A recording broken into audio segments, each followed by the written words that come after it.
Washington Yepes comparte un diálogo con el invitado. Buenas tardes a Mario Hunda, le saludamos cordialmente. Lamentamos no habernos podido conectar a tiempo en este diálogo y nos queda apenas 10 minutos, Mario, te pedimos disculpas, pero es importantísimo recoger tu criterio. Leí una publicación que hiciste a través de redes sociales, ¿no? Y lo que tú dices en esa publicación se está cumpliendo trágicamente para el país. Lo que hace la Asamblea o lo que deje de hacer la Asamblea ratificará justamente eso que tú señalabas, Mario. Dadas esas circunstancias y cuando al parecer, que a mí me parece un hecho grave, el gobierno se apresta a levantar el aislamiento para hacer otra meta o otro plan de acercamiento, de distanciamiento, lo llaman ellos, la situación se podría tornar mucho más crítica aparte de la situación económica. Mario, bienvenido, te escuchamos. Bueno, muchas gracias, Washington, por la invitación. Un saludo a todas las personas que siguen la señal en este momento. Y sí, efectivamente, la situación es una situación bastante complicada y yo diría las acciones del gobierno, que el gobierno está tomando este rato, no nos dejan demasiado tranquilos, por decirlo de alguna manera, ¿no? Porque nosotros hemos visto un incremento de los contagios, ¿no? Que es, digamos, además no se puede tener una visión muy clara porque no hay suficientes pruebas que se hayan hecho, ¿no?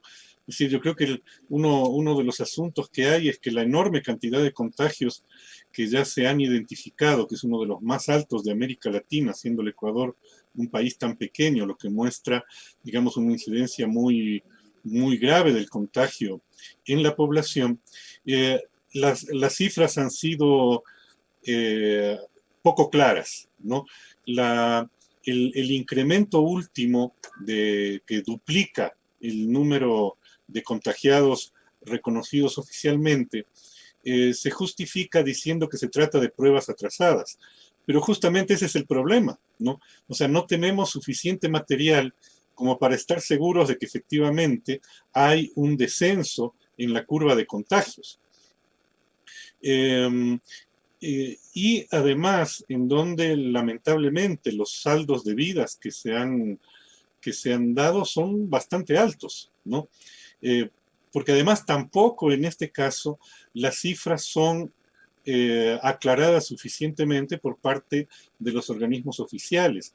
El caso más grave, que es evidentemente el de la provincia de Guayas, se hizo de alguna manera pública esta discrepancia a partir de datos del señor Water, que es justamente la persona que estaba a cargo de recoger los cadáveres en Guayaquil, y a partir de datos que el registro civil el mismo día comunicó, pero ahí se nota, digamos, un incremento muy alto de los fallecimientos en la provincia y en la ciudad de Guayaquil, con cifras que son alarmantes, ¿no? O sea, desde un promedio normal de 2.000 fallecimientos, de repente aparecen 6.000 fallecimientos en un corto espacio de tiempo de este mes de abril, lo cual, digamos, podría dar a pensar que una gran parte de ese exceso de fallecimientos pueden estar relacionados con el COVID,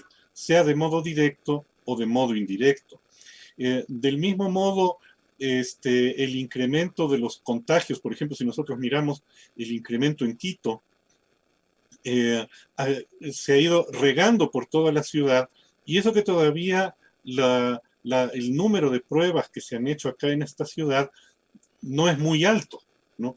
Entonces yo creo que de alguna manera el pasar rápidamente, digamos, del aislamiento al distanciamiento, sin un análisis más fino, puede traer problemas que van a afectar a la población, ¿no? Porque además, y es verdad, digamos, hay presiones de la población por volver a salir, etcétera, y esto tiene que ver fundamentalmente desde el lado Bueno, por un lado los empresarios que quieren que se reabran las empresas, que es un tipo de presión específica, pero por otro lado, esta presión silenciosa de población trabajadora, población pobre fundamentalmente, que sale a buscarse el día a día, porque es gente que vive al día, ¿no es cierto? Entonces, un mes de cuarentena, un mes de no tener posibilidades de trabajo, afecta sus posibilidades de subsistencia inmediata.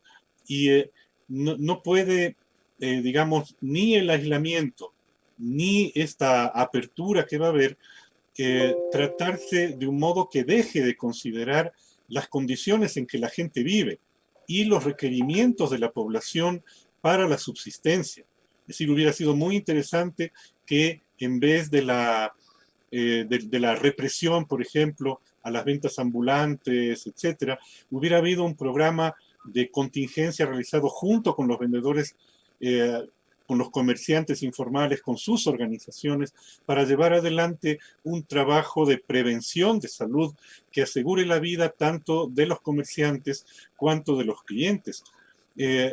Combinar con salidas en relación con la provisión de alimentos para esa población, con la posibilidad de obtener recursos. Y todo esto tomando en cuenta que los propios datos oficiales nos muestran que ya en este periodo que hemos tenido ha habido una afectación al empleo.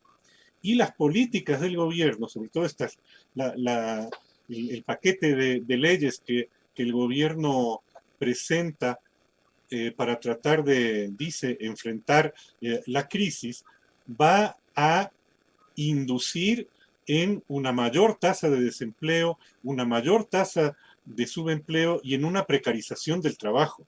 Es decir, si a uno le recortan el tiempo de trabajo y el salario a la mitad, eso es precarización. Si uno se queda sin trabajo es desempleo y es también precarización del trabajo y de la vida. Entonces el escenario que se está presentando es un escenario muy complejo. Si a las personas le reducen forzosamente a título de contribución hasta un 10% de su salario, eso es también precarización del trabajo, precarización de la vida.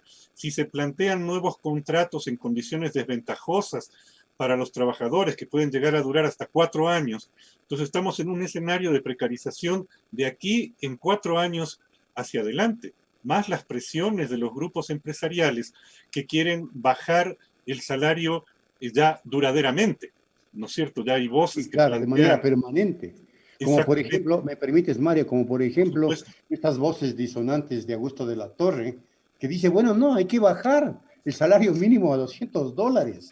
Y esto ha rebasado la legalidad y consecuentemente hagamos lo que nos dé la gana. Por favor, Claro, y ese es estamos uno de hablando, los Mario. temas, claro, exactamente, ese es uno de los temas más graves, porque no se está tomando en cuenta que el costo de la canasta básica en el Ecuador ha superado ya los $700 por mes. Ujú. Entonces, ¿cómo familias que ven reducidas sus ingresos a $200 mensuales van a lograr sostener una vida medianamente decente, ¿no? Con un salario que no cubre ni la tercera parte del costo de la canasta básica? Eso a su vez va a traer toda una cadena de problemas sociales en relación con las posibilidades de vida de las familias que tienen que ver con la alimentación, con la nutrición, que tienen que ver con el acceso a la educación. Por ejemplo, ahora que se plantea el tema del teletrabajo, el tema de la educación a través del Internet, pero eso cuesta.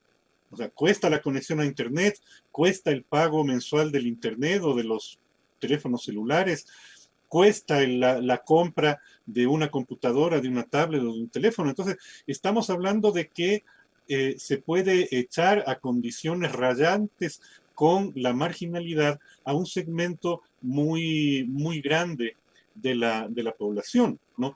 Y eso tomando en cuenta además, y yo creo que es un dato que se debería precisar, en la ley esta de contribución humanitaria que plantea el gobierno, es bastante claro que de los 1.300 millones de dólares que el gobierno piensa recobrar, ¿no? Solamente 500 millones de dólares son puestos por las grandes empresas, Es decir, por mientras los que que tienen la 800, plata.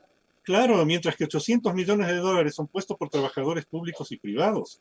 Más los públicos, Mario, que Y son los públicos mucho más, ¿no es los más cierto? vilipendiados. Ajá. Claro.